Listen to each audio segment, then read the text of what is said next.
Mana. Sizni ham chorvangiz mana shunaqangi teshik qilib nimadir izlab yeyaptimi?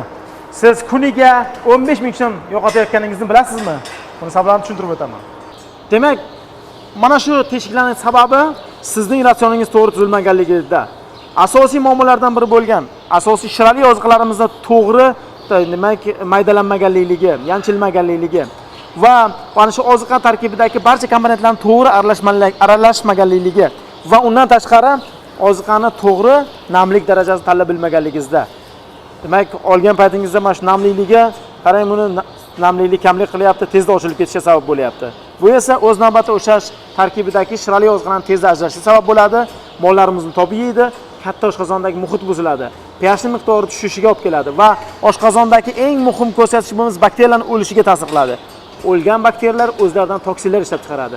Bu esa keyinchalik bizga tuyoq kasalliklarining, yeling kasalliklarining ko'payishiga sababchi bo'ladi va albatta mollarimiz qochmasligiga ta'sir qiladi.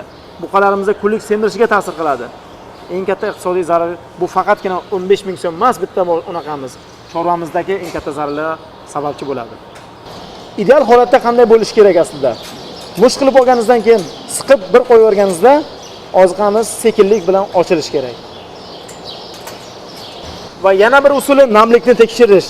Qo'lingizni olasiz, bir marta aylantirganingizda qo'lingizda namlik yetarli bo'lishi kerak. Shunda bizda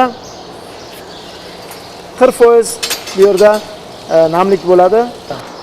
Ideal holat qanday bo'ladi? Mana ko'rib turganingizdek, mana bu chorvamiz tepadan boshlab pastga qarab yeyapti. Hech qanaqangi izlamayapti ham va sartrofga qilmayapti. Mana shu narsa ideal holat hisoblanadi.